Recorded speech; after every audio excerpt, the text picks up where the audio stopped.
How do we know, before we go into the Torah, how do we know God exists?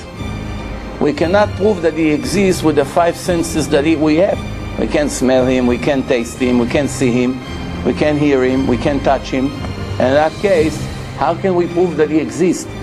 The answer to that is, you see the creation, you're learning about the Creator. The more sophisticated is the creation, it indicates about the brilliance and the ability of the great Creator.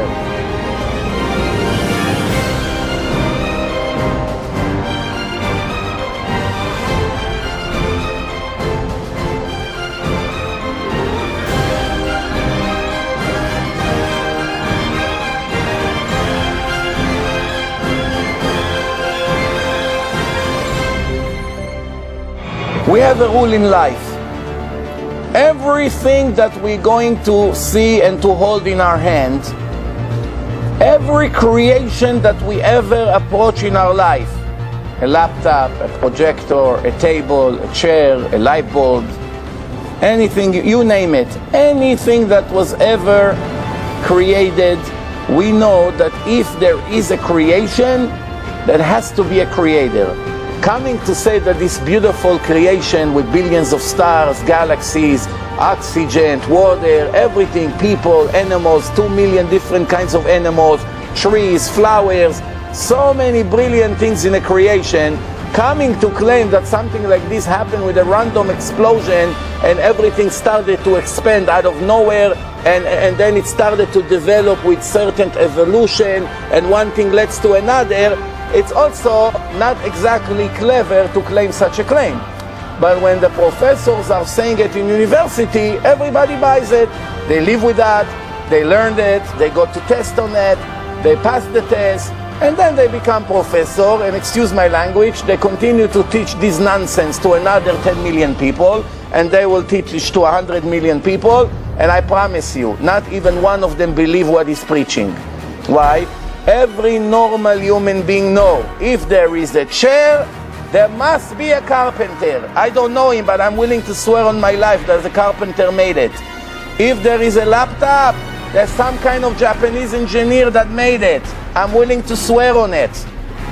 I don't have to know him. If I go to the moon and I see a Coca-Cola can, I know somebody was there before me. He didn't get there by itself. If there is a creation, there must be a creator. The more brilliant the creation is, it indicates that the creator is more brilliant. To make a chair, you don't need to be a genius. One day of training and you know how to make a chair. To make an F-16 airplane, you need 20 years of training. It's not enough one day. Why? It's a very sophisticated machine. The more clever the machine is, the more ability the creator has.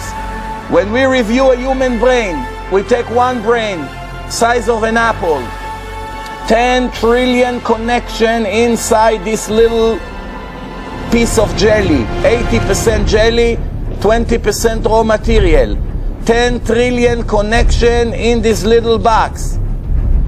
If we take all the telephone companies in the world, include all the satellites, every wire out there, include all satellites of all the countries in the world combined, it's not 1% of the dumbest person in the world. Take the dumbest person in the world, his brain is 100 times greater than all the telecommunication companies, including internet, all over the world. Just one brain of one person. Multiplied by 7 billion people in this generation, go back hundreds of generations before, take millions and millions of different monkeys, take all the 2 million different species, they all have brains, everything is connected, people have feelings, people have memory, everything is very, very sophisticated. Not to talk about the rest of the creation. I'm not even going into the galaxies and all the rest of the movements of all the galaxy, everything is in order, nothing collides, there is a supervision of every inch of the creation. To come and deny it, you can say whatever you want. But let's not fool ourselves. I don't believe there's one person in a history that really believed that everything was made by itself and there's no supervisor. It's not realistic. Did you ever see any creation, point one, ever in history, anywhere in the world, in any culture, in any country, in any language, any kind of creation that was made by anyone that did not have a purpose, if the most sophisticated creation is the world and mainly the human being, and his brain and liver and heart and veins and the nerve system and thousands of different systems in his body. It's a beautiful creation, a great machine with unbelievable abilities. Is it possible that the Creator made the human being without a purpose? Is it possible that he made him just like that for no reason? It's not realistic. There has to be a reason. So that leads us to the next question. What good is the answer that there is a purpose to the life of a human being without knowing what it is?